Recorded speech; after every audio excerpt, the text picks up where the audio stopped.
MMA Weekly here with Urijah Faber. Urijah getting ready for the next one in Wineland at UFC 128. How does it feel to finally be in the UFC? I mean, this has been a big goal for you, right? For a long time, you were trying to make this push to get things in the UFC, right? Yeah, I've always kind of been pushing for this because, you know, the WC and UFC were the same company in essence. Right. But we were fighting the best guys in the world and not really getting from the fans all the credit that we deserve. So I think at this point, you know, we joined the beast. UFC is just taking over the world, and it's good to couple that notoriety with our abilities and have the most exciting fights in the UFC. Do you feel any added pressure because of that? Because you were, I mean, for a long time, you were the guy in the WEC, and you kind of carried the company on your shoulders for a lot of years, and then, you know, you were still one of the main guys as it transitioned over. So do you feel kind of some added pressure because you were one of the catalysts to make it part of the UFC?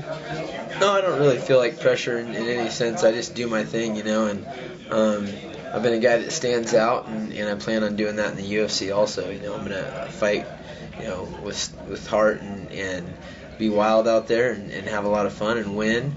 So, you know, this is really a time for me to have a kind of a second career and climb to the top of this mountain and be the main guy in the UFC, and that's what I plan on doing. And hopefully get well rewarded for it this time, right? That's right, yeah. The biggest mountain. Yeah, exactly. I think you know, even with the bonuses and stuff, the stakes are just higher. Yeah. You know, the average pay-per-view buys are up, you know, better than any other organization in the world. So there's some real potential to make some cash and have a lot of success. Absolutely, absolutely. Well, let's shift gears just a little bit so we can get on with Eddie Wineland. But your last fight against Mitsugaki, you went down to 135. How did that feel for you getting your first fight under your belt at 135? I mean, you're used to the weight cuts and stuff from wrestling, but yeah, how did it feel in mixed martial arts? It felt great. You know, I was just reminded of what a task it is to gain weight. You know, I've constantly been trying to stuff myself at the end of the day and throughout the day to make sure that I keep the weight on. And so I was doing the opposite back in kind of competition mode like in college, and my body responded, you know, incredibly, and I felt awesome, you know, at the weight. So did it feel pretty natural because you're known for really hardcore training, and that's got to be difficult to keep weight on when you train the way as aggressively as you do. So did it feel more natural to get down to 135 than to try and stay at 145, yeah, or even when you used to fight at 55? Yeah, you know what happened was I started to feel incredible right around 152 pounds, which, you know, I was always trying to keep myself about 156, 157.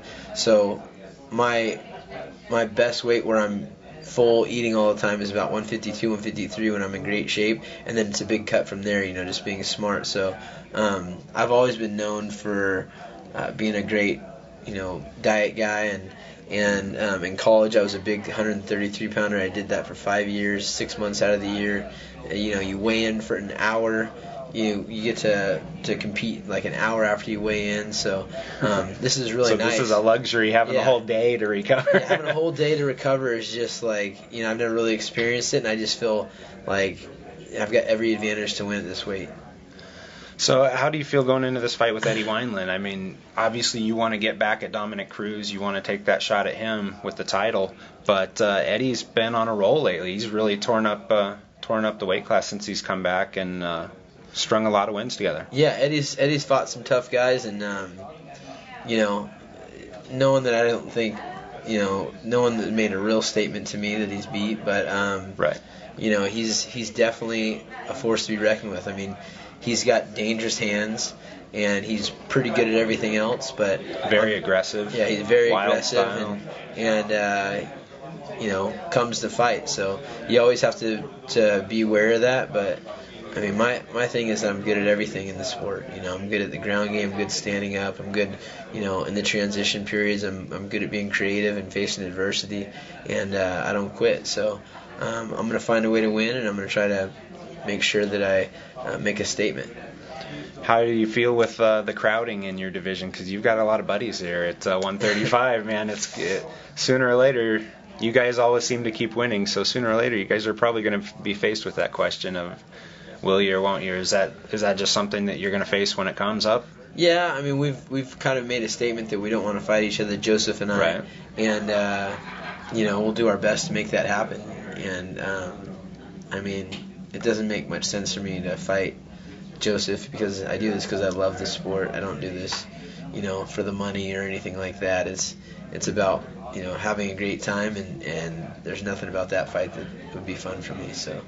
And I don't think it's on tap right now. I mean, you guys are in different directions at the moment, Yeah, and who knows what'll happen with maybe 25-pound weight class will come in, and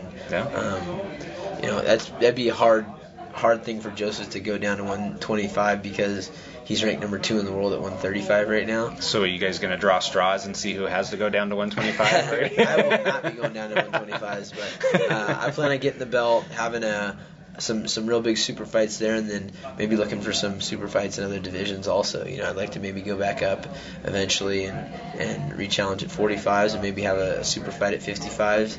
I want to do things in this sport that are going to make me be remembered as one of the guys that really stood out. I think there's guys out there that have gone different weight classes. I'm about to be two weight class champ. If everything goes as planned for me, and I want to kind of make history in this sport. All right. Well, I think that first step with that comes with Eddie Wineland at UFC 128, and everybody's looking forward to it. Yeah, it's gonna be a good one. I can't wait. Urijah Faber, thanks for talking with MMA Weekly with us. My pleasure. All right.